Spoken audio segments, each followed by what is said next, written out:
was trying to be like a guy who does things, and, you know, I don't know why I did that movement. Hey, I'm a guy on the town, I'm doing Jesus.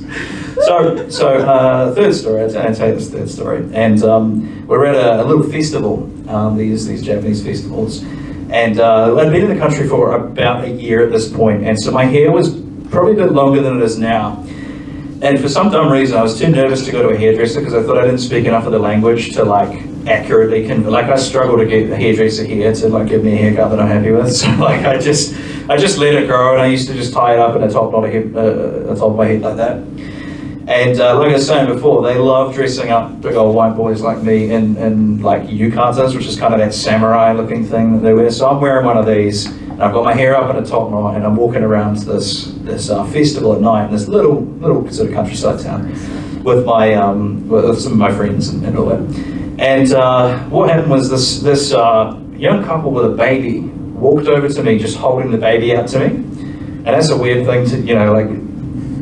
You don't really expect a stranger to just offer you their baby, like it's, you assume something's up there.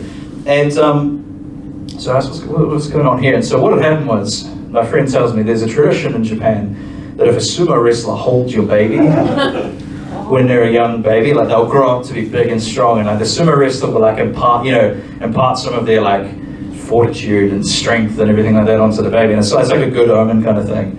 And so I said, oh, they think I'm a sumo wrestler then? And my friend's like, yep. And I said, well, tell them I'm not. And so they go back and forth a little bit. And then my friend says to me, he doesn't care. He thinks it's probably close enough. So can you just do it anyway? Yeah, exactly. So I said, just do it. And so this is the third sin I committed is I was in a real sort of people-pleasing phase of my life right now. I really, like I said, I found it hard to say no. To stop people from pressuring me to drink. So I took this stranger's baby, and we were kind of looking at the baby's looking at me, and like, I'm not going to get any hints out of the baby, you know, like I don't think he's going to tell me what I'm supposed to do in this situation. Like I thought, babies are pretty clear, they don't like being shaken about, so I thought that's probably not what I'm supposed to do next. Thought I could maybe turn it like give him like a 360 kind of like a rotisserie chicken or something maybe. That might be like equally magic. I don't know any Latin, you know, like I could do the whole cross thing. So I sat here thinking about this for a minute. And so what I settled on was I just kind of cheersed the baby, like I'm cheersing like a goblet of mulled wine or something. And like this seemed to, like the guy was happy with that. He said thank you, and he took his baby back, and then he wandered off. So then what the problem was, there's another couple started to walk over. They thought, all right, okay, we're going to get in on this. Like, look at this stallion of a man. We want our kids growing up big and strong like him. And there's this thing. I teach you a little bit of Japanese culture. So, like outside restaurants, if you're walking around with your Japanese friends and you see there's a line outside the restaurant, they'll be like, that's a great place there because there's people are willing to line up outside for it. It's like a culture thing.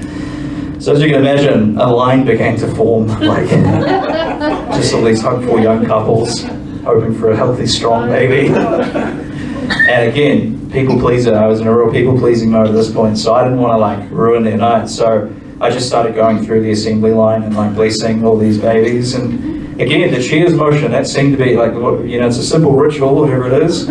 We get through it. And so then what ended up happening is there was just a guy on his own that got to the front of the queue.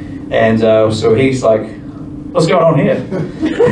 Like, oh, we're blessing babies. It's like, what did you think you were lining up for? And he just said, oh, I don't know, I just saw a line. And like, I assumed it must have been something good. So I joined the line. And then so like, I was like, what do we do here? Like, this hasn't happened before. And the guy's like, can you bless me? I lift this guy up. So I just kind of grabbed him around the legs and lifted him up for a second. Put him back down, and then he slipped 1,000 yen into my pocket and he walked away.